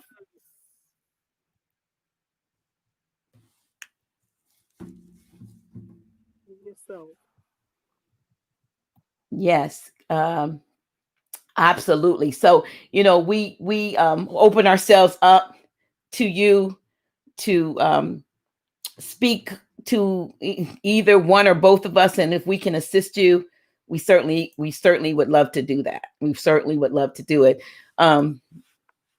Aziza. Yes. I think I can hear you. Are you? Can you hear me? Now I can hear you. Yes. Yes. I like what Sam said to the sister. Suicide is a distraction for the greatness in front of you. Keep your head up. You are valuable. Know this to be true. We support you. I was saying this to a brother today that I spoke to it at length, Brother Terrence Lyles, and I said about the group that he said he was looking for a group to kind of be able to vibe with and study with and everything. I said, well, I don't know about other groups. I said, but if you log on today and you will see, I said I know who the regulars are. I don't know. I can't remember everybody's, appellation until I see it on the screen, but I know who's here all the time. And I said, I see you all oftentimes reaching out to one another. If somebody has an issue, if somebody has a loss or someone has a need, this group is one that comes to the rescue. And, I can't answer every question, but you all know answers and you all have solutions. And I'm grateful for the fact that not only is this a platform where myself or my guests have a voice to say, but you all use this chat platform and you've become, a kinfolk to, you've become unified in that you all stand up, look out for each other. And to me, that's some of the best therapy that one could ever have, knowing that, you got brothers and sisters who are willing to share of their, with their talent and sometimes even their resources to make sure that somebody else has the best opportunity for success. And I thank you all. I want to thank you all from the bottom of my heart that this is not one of those shows where folks are on here just blasting other people and trying to spill the tea. We not spilling no tea here. We are. And tea is love. That's right. If we are, is love, and that's the only thing that is going to, as that old song said, that there's just too little of. You know what I mean? We don't. Matter of fact, I remember, needs now. Yes, right. Love, sweet love. It's the only thing that there's just too little of. And love is the color of sunrise, beautiful and clear. It's the feeling I get whenever you're near. Love is the essence of what we're to do. You to love me and me to love you. Love is a sound of rushing waters cascading over a rock. It's your presence that makes my heart go tick tock, tick tock. Love is the essence of what we're to do. You to love me and me to love you. Love is a taste of the sweet nectar of life that refreshes and nourishes and causes no strife. Yes, love is the essence of what we're to do. You to love me and me to love you. I love you guys. And I love you, Aziza. I love you too, my sister. And we have got to get together. I was in your neck of the woods one day last week and you weren't home, but I will be back because you're going to take me to the vegan market that you told me about. But I want to thank you. I want to give you, we're at the 2-hour part. We can go over, but I want to let you give your last, I didn't know how this was going to go, but I think this was beautiful. I just love the exchange that we were able to share grown folk stuff and just real life stuff. And this is the thing that folk need. People, we're so disconnected now with this, this thing that we're going through. We won't give a thing that we have to. And I want to say this to the listeners, whether you're listening live or on the replay, raise your vibrations, raise your expectations and your energy. Get out of your funks.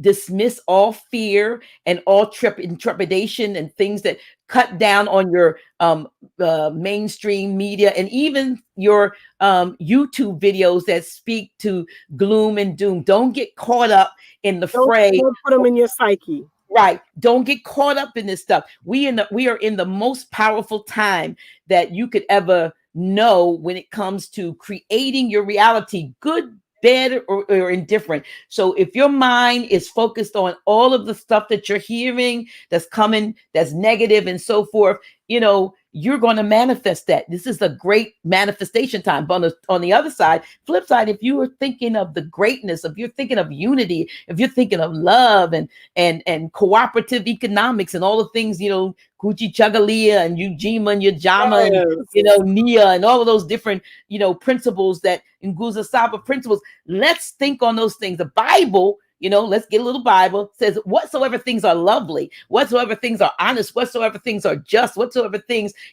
are of a good report.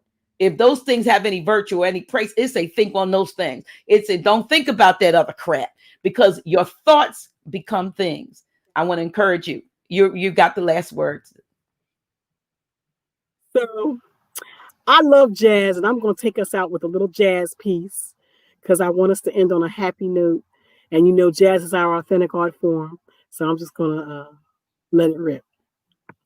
Skid it down. Skip it, do you, squeeze, skip it up, skip it up, skip it down. Skip it down, skip it down, skip it down, skip it down, skip it down, woo. Jazz is our essence. Coltrane's riff is the rhythm in our walk. As I bebop to Thelonious, there's rhapsody in my talk. My heart beats to Elvin and Philly Jones. My tempo is upbeat when Khan's on that xylophone. There's a little Charlie Bird in my blue note. Archie's fusion takes the chill off like a fur coat. I get dizzy when I want to blow. I need a little Billy when I want to take it slow. I'm sassy like Sarah. Dinah makes me mellow. Sometimes when I'm high strung, I want to skip it out like Ella. The brilliance of Miles makes me crazy. Bud on piano makes me hazy. I'll glide with Pharaoh on the desert sand. Alice on harp remind me there's healing up in them hands. Sun Ra beams me up to Saturn. Santana weaves me into a melancholy pattern. I get thirsty just thinking of salt peanuts. Sad when I ponder strange fruit. Tunes like In Walk Bud, Take Five. My favorite things are jazz jams down to the root. Yes, there's jazz in my walk and jazz in my talk. Jazz flows from my lips. It's in the sweat of my hips. I'm a walking, talking melody. It be just me and jazz. Jazz and me. Just me and jazz. Jazz and me. Yeah. Skip-it-I-D, skip-it-I-D, skip-it-I-D. Skip-it-I-D, skip-it-I-D, skip-it-I-D. Skip-by, skip-dee-by, skip-dee-by, skip-dee-by-by, skip-by, skip-dee-by-by, skip-dee-by-da-dee-dee-da. Bye. Thank you. Thank you. Thank you, my sister. Love you much. We're going to do this. We're going to do this again. And I thank you for having me. And I thank all of you out there who thought it not robbery to come and be with us this evening. Thank you so much, and spread the love. Like and share this video, and please subscribe to our channel. Got some great guests coming up on Sundays, Tuesdays, and Fridays. I'm not even going to tell them some of the stuff I got coming up. Just stay tuned. Love you much. Until next time. Actually, until Friday. This is Dr. G and Aziza. Or give your whole title. Naa Koikoi Aziza Zenzile Kebe. Love you, sis.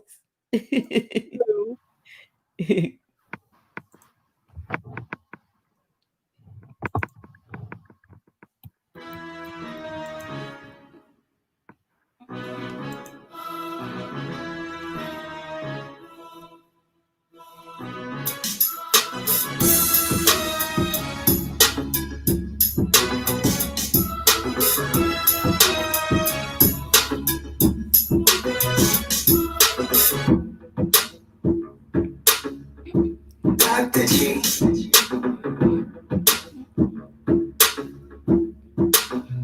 Really? Who's she? Yeah, that's me. Dr. G.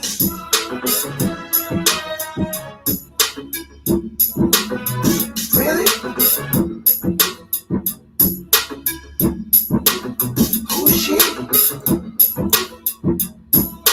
Yeah, that's me. Dr. G.